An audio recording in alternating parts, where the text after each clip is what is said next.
1982 году компания Honda выкатила свой новый двухтактный спортбайк Honda NS500 на замену инновационному четырехтактному, но неудачному NR500 для участия в чемпионате мира в классе 500 кубических сантиметров, на котором уже в следующем году Фредди Спенсер выиграл свой первый чемпионат мира в возрасте 21 года, став самым молодым гонщиком, который выиграл титул. Для уменьшения размера мотоцикла и улучшения его управляемости двигатель имел уникальную трехцилиндровую V-образную компоновку.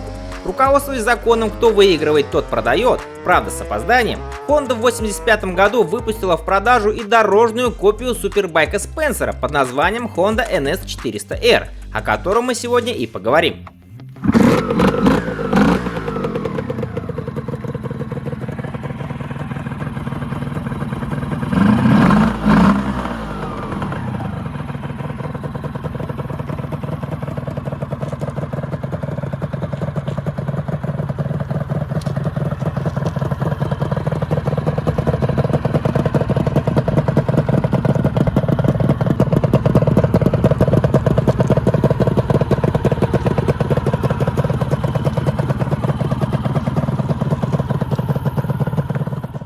Да, реплика получила меньше на 100 кубических сантиметров объем и, естественно, значительно меньшую мощность, чем трековая машина. Но, несмотря на это, получился быстрый, маленький, очень легкий двухтактный спортивный мотоцикл с прекрасной отделкой, отличной управляемостью и устойчивостью на дороге. И он имел довольно много общего с NS500.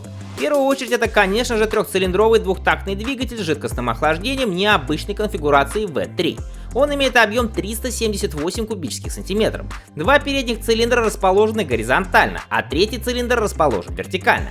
В итоге получился узкий блок, который не шире обычной рядной двойки, а 90-градусная компоновка V3 позволяет сохранить шасси чрезвычайно компактным.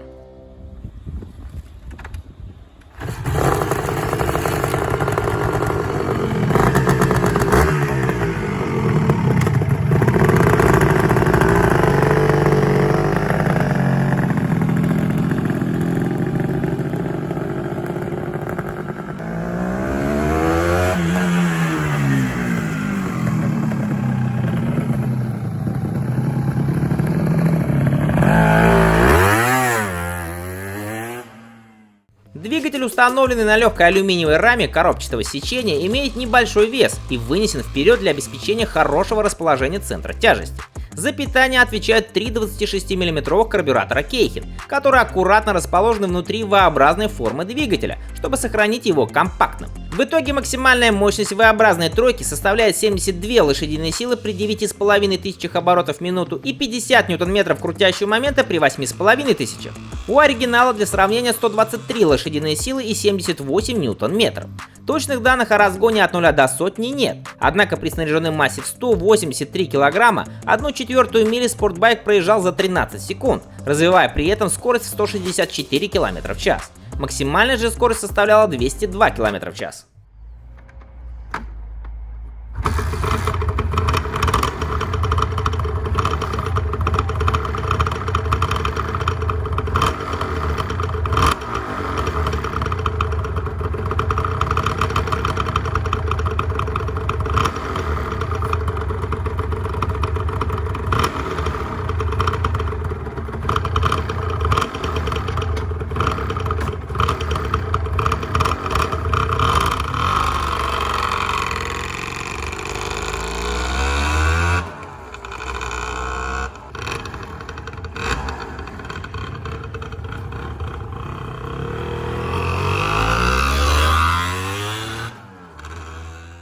В отличие от многих спортивных двухтактных двигателей, мощность, которую выдает NS, не такая резкая и грубая благодаря тому, что Honda использует свою собственную версию выпускного силового клапана под названием AT-AC на двух передних цилиндрах, чтобы помочь распределить мощность на низких оборотах.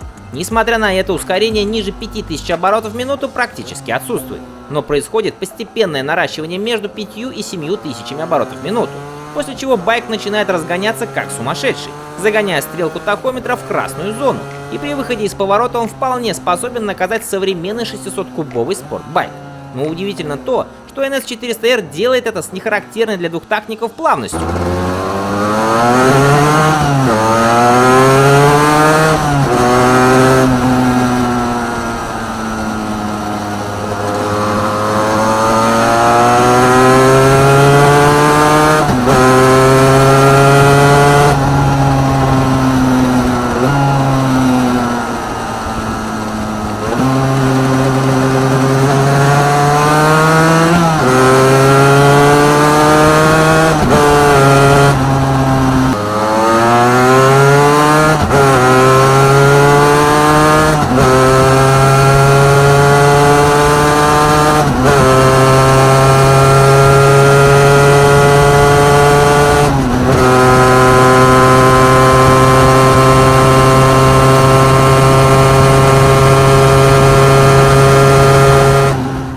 Подвеска Honda NS400R состоит из передней пневматической вилки Trek с ходом 120 мм и заднего моноамортизатора ProLink, ход которого 100 мм. За торможение отвечают два 256 мм диска с двухпоршневыми суппортами спереди и один 220 мм диск с также двухпоршневым суппортом сзади. Диски колес, кстати, сборные, такие же, как у NS500. В то время как другие двухтактные одноклассники демонстрируют неуверенное управление, а мощность часто бывает резкой, злобной и тревожной, Honda NS400R является достойной копией мотоцикла, выигравшего чемпионат.